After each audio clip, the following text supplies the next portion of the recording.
Good afternoon. My name is Ayanwola. I am one of the late Bamise Ayanwola senior sister. All right. That day, Bamise boarded the BRT bus on the 26th of February, 2022, and at Chevron bus stop when she wanted to go and visit my brother. That the wife is almost putting to bed. That is, she's almost at the labor stage. So she was like, okay, let me go and meet them before the day. And when she boarded the BRT bus, the driver told her, fine girl, you are this, you are beautiful, you are that, you are that. So he now asked, my sister was sitting behind him, and he now asked my sister to go and sit at the back. So she was like, okay, let me go and sit at the back. But the driver now switched the lights off. So it was when the driver switched the bus lights off that she began to suspect that, hope everything is okay. So she now contacts her friend and asks on WhatsApp that, hello there, does BRT pick passenger at Chevron bus stop? The friend said yes. Her name is Felicia. The friend's name is Felicia. And she said, what happened? And she said, because the bus driver asked me to go and sit at the back and tell me that I'm beautiful, I'm this, and he has switched the light off. So after some while, she noticed that from each bus stop, the driver refused to pick other passengers. So she now called her friend again. She sent voice note to her friend that this driver refused to pick other passengers, and the friend was like, maybe you should tell him that you want to highlight. And she said, okay, no problem, dear friend, that when she gets to Oworoshoki, that is the next safe bus stop that she believes she can highlight from. So she said, okay, but before they got to Oworoshoki, the driver picked 3 passengers, a female and 2 male. So she sent voice note to her friend again that the driver has picked 3 other passengers, that 2 male and a female. So the friend said, okay, no problem. So they ended it, and after some while, she began to feel somehow again that it's like, I'm not comfortable with these other passengers that the driver picked.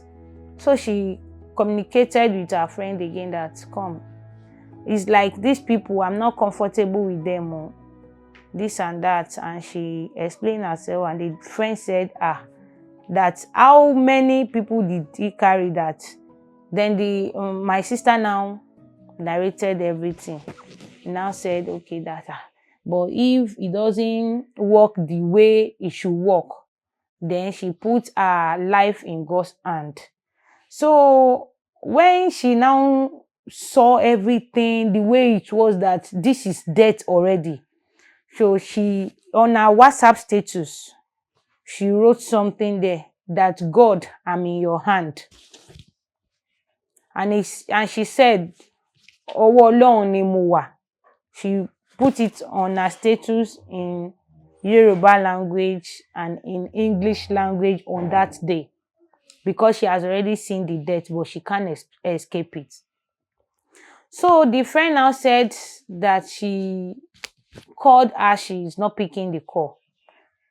She said, Bamise, oh, they pick the call, mo ń pè ẹ́, oh, pick the call. Oh, Bamisoro, that I'm calling you, you are not picking your call. I'm talking to you, you are not responding. Talk to me, let me know what is going on. So that was how she now called again. So when she called again, according to her, that is according to the friend, she said that maybe she was the one that picked the call. She can't tell. but she heard strange voices. It's as if she's struggling, fighting with some people. You know, that was what the friend said. But she didn't hear Bamise's voice. But she heard those voices of the other people. So that was what she said. And she hung the call. She said she called again. No one is speaking. No one is speaking. So she now waited till after that, because this incident happened around 7. She boarded the BRT bus around 7 p.m. in the evening. So the friend Felicia waited for her that night to call her that, okay, I'm getting to my destination. She didn't see her call. And in the following morning, which is on Sunday, she called again. Her number is not going, and she did not receive call from her.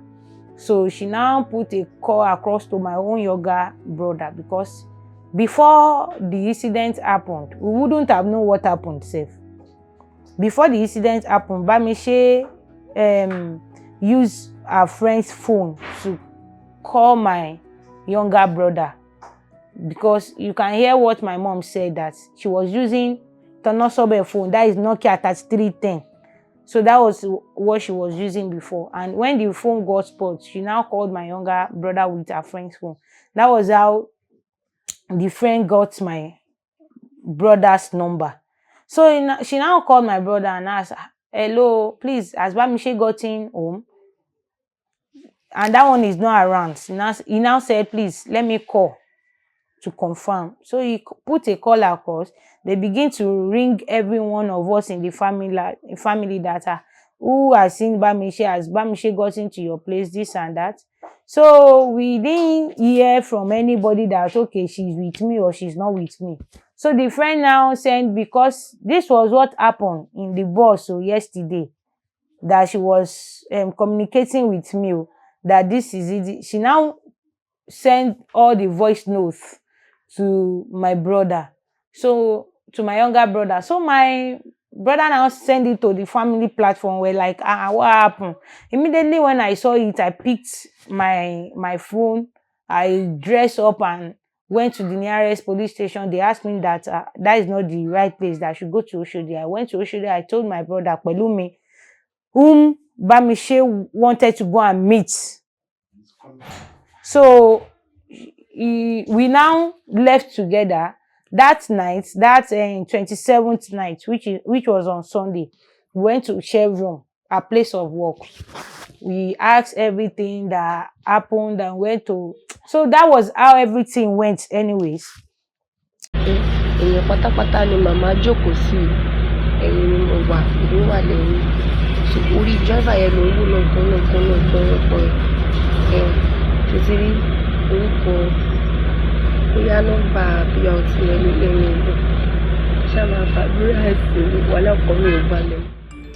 Má sọ fẹ́ anybody tó ní mo mọ̀ sí ìlú máa sáré lọ fún yọba àti lórí wọ́n máa wà fi ṣe mí ṣe yẹ̀yẹ́ tí kòkó bá ṣe mí ṣe ààrẹ wọnú mọ́tò yẹn báyìí. So later on Monday, we went to the LBSL Terminal 3 at Oshodi.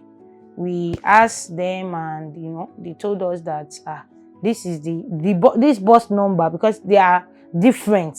It's like different complaint in charge of those buses.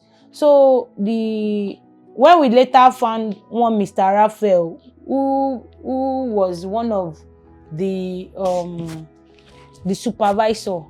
The supervisor now told us that, oh, this bus that you are talking about has CCTV in it, that we shouldn't bother ourselves, because anything that happened in the bus, the CCTV camera will bring it to open.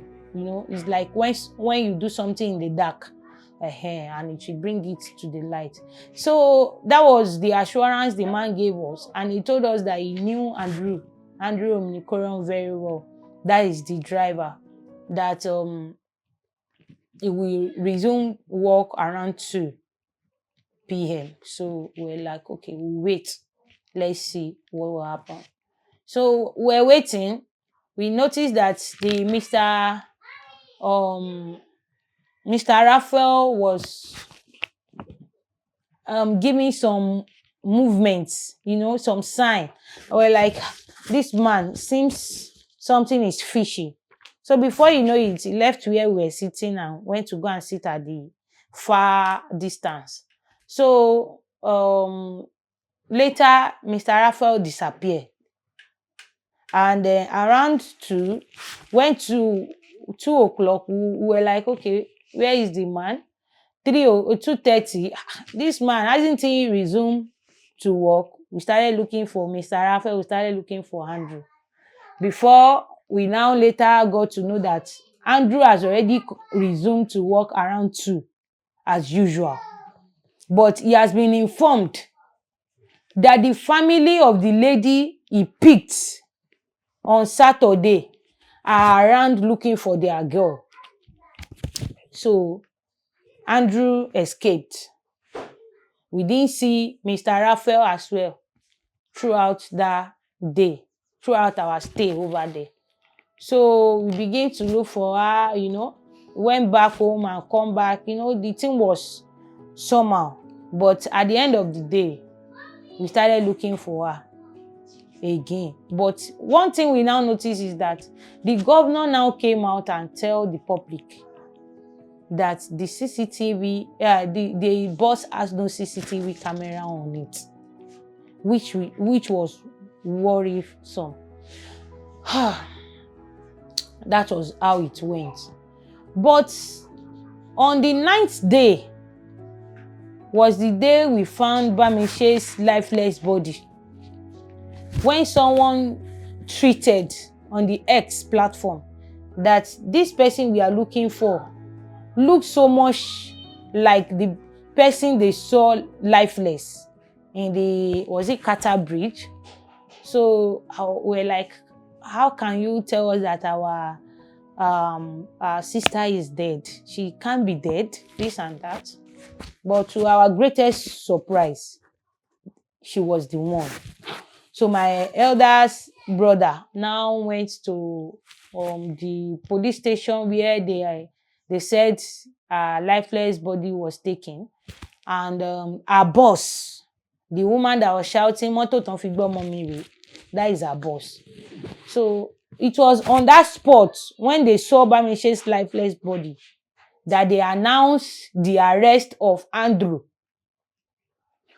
who ran away since and later was now arrested or was now brought out on the day that we saw Bamise's lifeless body.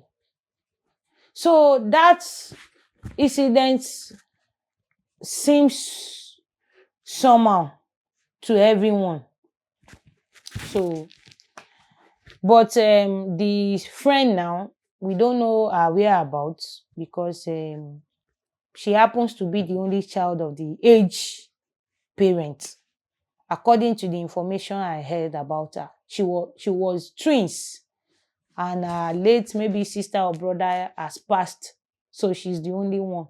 And the way things are in this country, so the woman escaped her because she doesn't want to lose her child again.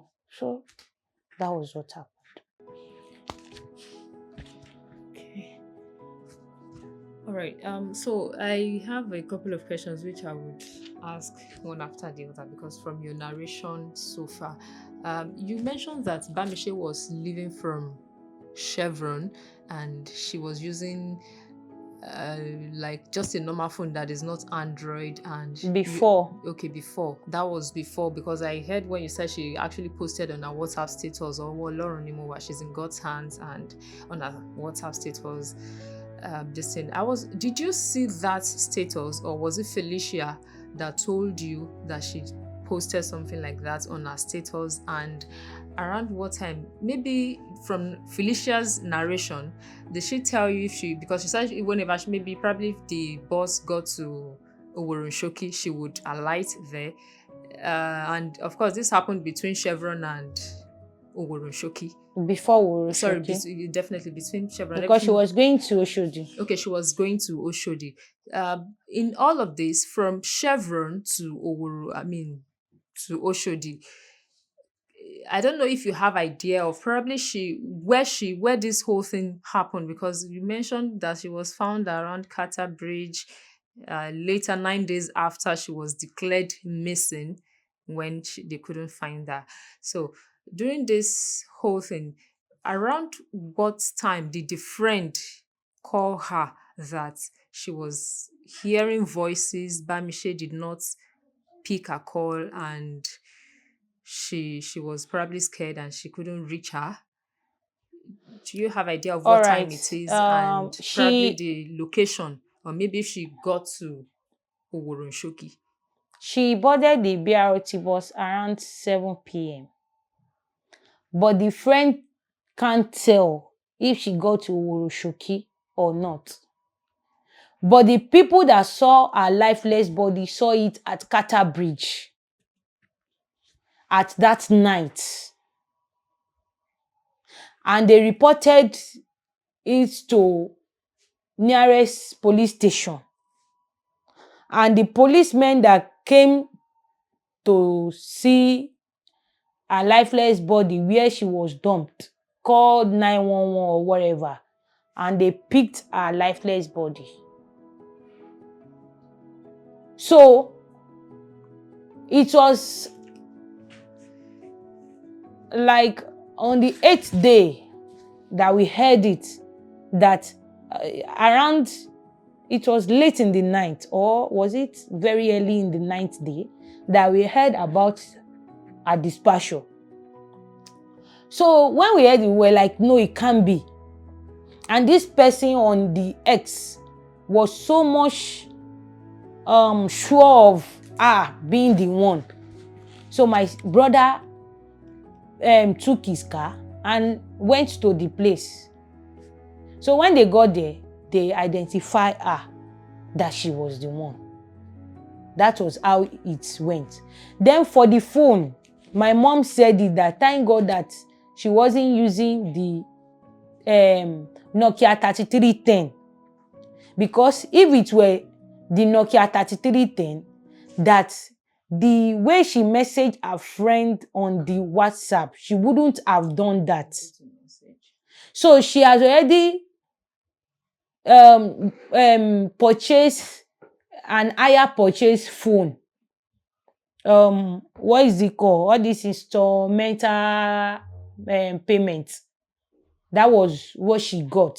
In fact, it was maybe a week or 2 weeks after when she got that phone that this incident happened. So that is why my mom is always thankful that thank God she boarded this phone. If not, the voice that she sent to her friend, and she was able to capture, it was all God.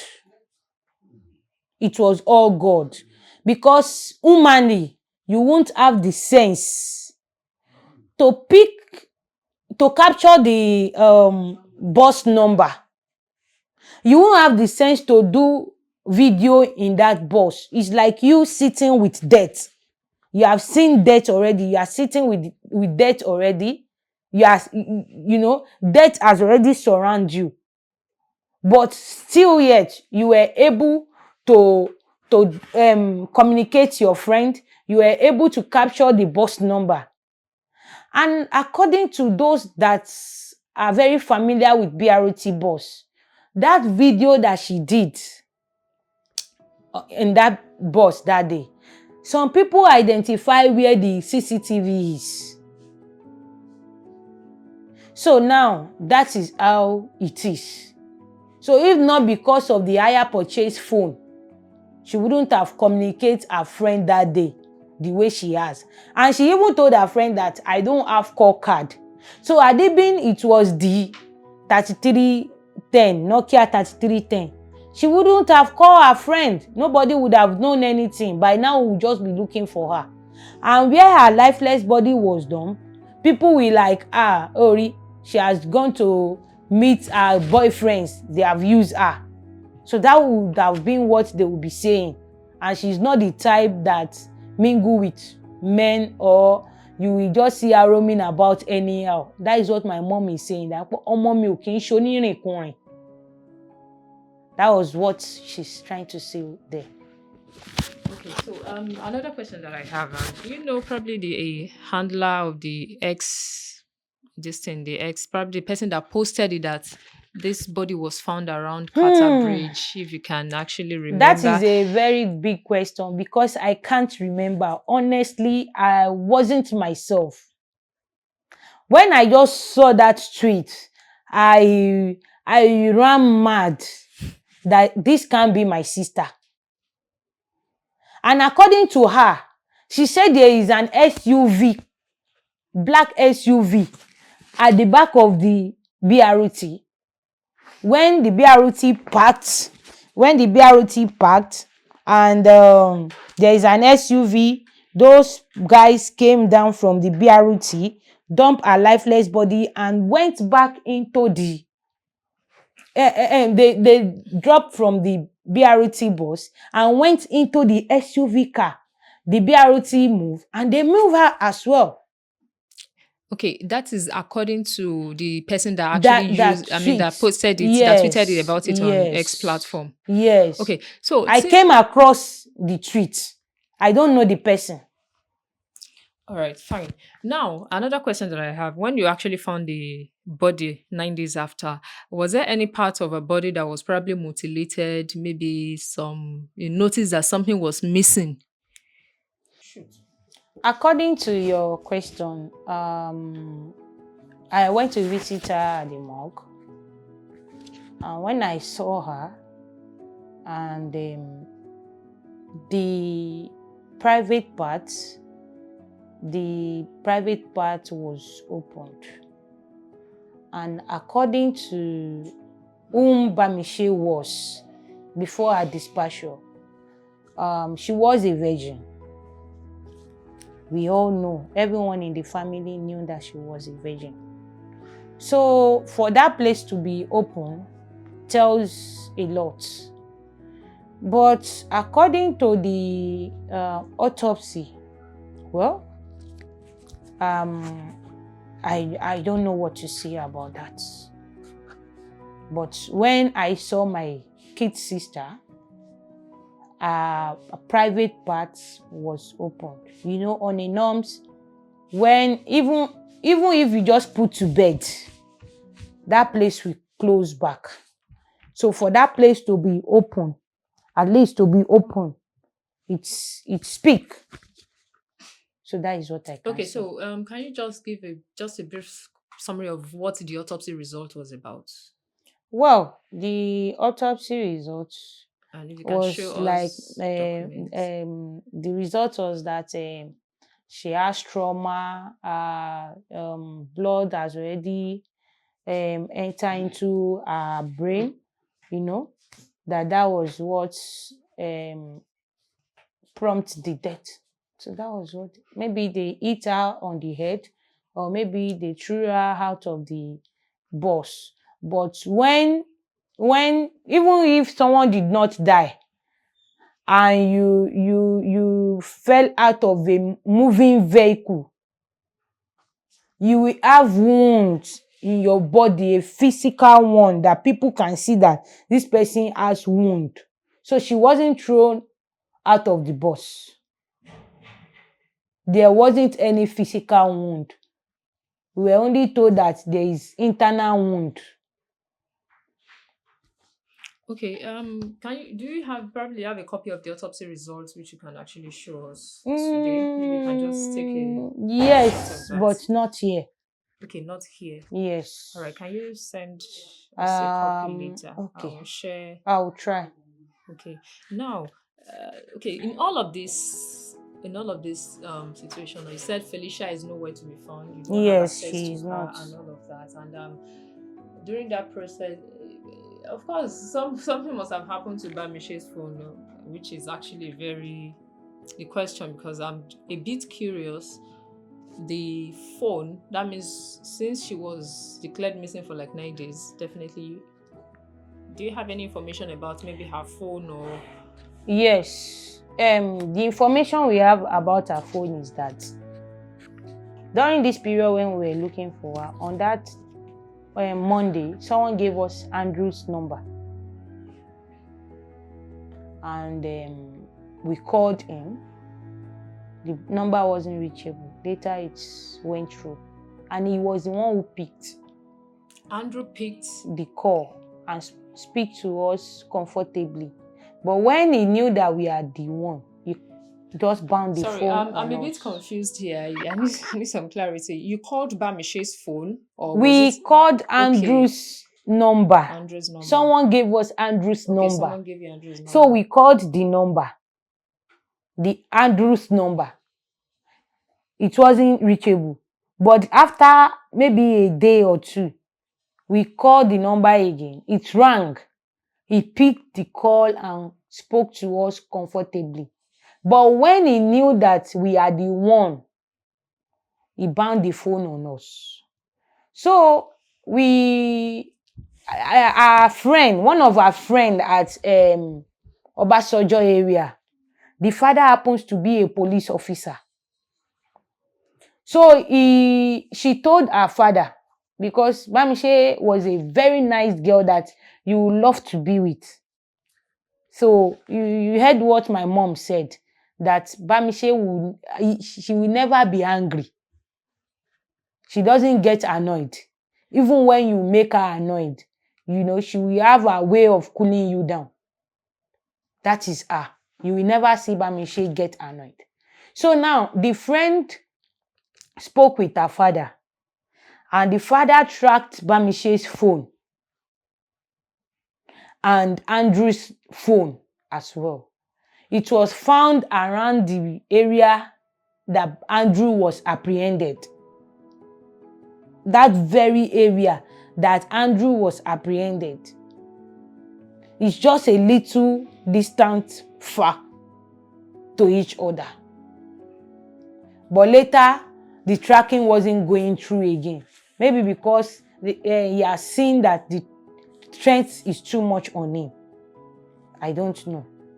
Maybe he has dismantled Bamise's phone. I can't tell. But according to our friend, Bamise had all what she wanted to present to the baby, the mother, and my mom. She has sewn clothes for them, for the mother of the baby, and my mom, that they are going to put on the naming ceremony. So that is that. Okay, so another question that I have, since this court case started, how has it been so far, going back and forth, and can you share the name of the lawyer, how you've been able to foot the bill, and has there been any support from any organization or the government itself? And because I remember when I had a conversation with you, you mentioned something about the case being adjourned from time to time and all of that. And how has it been so far? And has Andrew been appearing in court himself? Yes, Andrew has been appearing in court. Aside from the time that there was Okada ban in Lagos.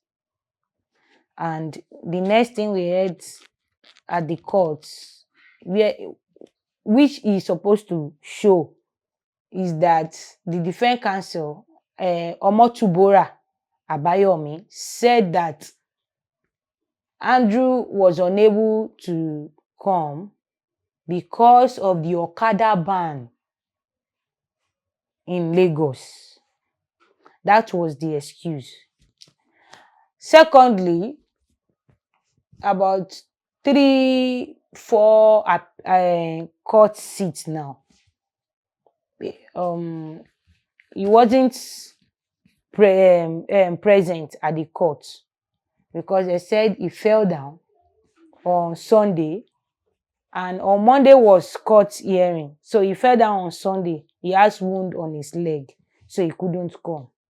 But he has been showing up.